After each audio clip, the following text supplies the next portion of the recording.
What's going on, everybody? This is going to be another one of those business videos.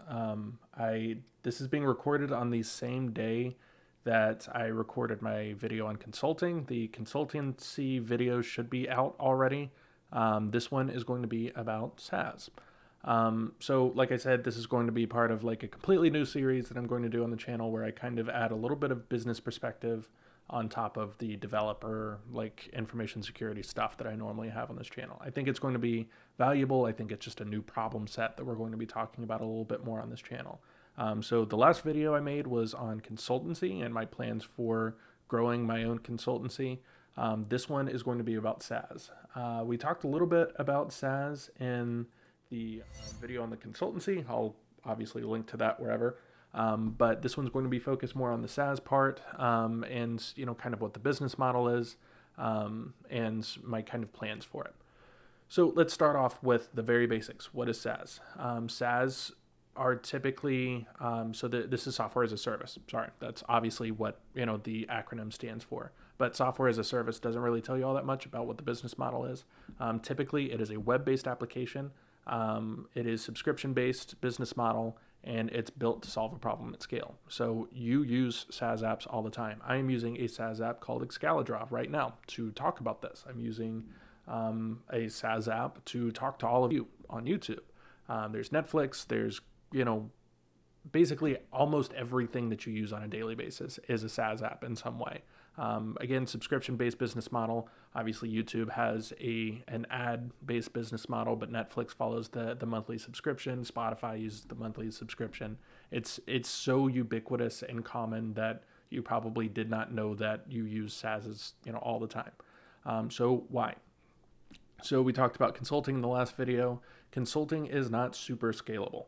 I can only talk to so many people in a given day, and so many people will only pay me to talk to them. But then, so many people will only pay. You know what I'm talking about. I'm not going to get paid by that many people to do consultancy work. I'm not going to get paid by that many people to do engineering because I can't afford that much time. SaaS is a little bit more passive. So I create the SaaS app. Once I launch it, people sign up for it, people pay for it, people don't pay for it, and I keep iterating on it. So I, create new versions of the app with new features, and more people pay, and it's much more passive. There's a high earnings potential because you are scaling it across a large audience. There's tons of earnings potential there, because your new SaaS might go viral and tons of people use it and tons of people sign up for it. It's much more helpful because scale. Obviously, again, I can't consult with that many people, but in order to help as many people as possible, I can create a SaaS app that scales across a much larger audience. It is also a great addition to a portfolio, whether that be a financial portfolio, obviously you're making money, or a professional portfolio. Hey, you tell an employer, hey, not only am I good at coding, I'm so good that I released a thing that tons, X amount of people use. So you can go and look at that thing, maybe use it yourself, and you can get a feel for like how good I am at writing code.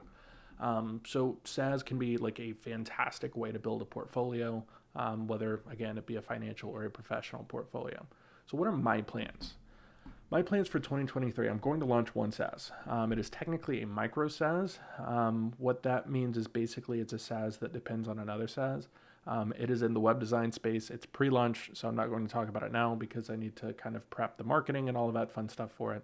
I'm going to launch at least one more this year. I don't know what, but I am planning on launching another SaaS this year at some point.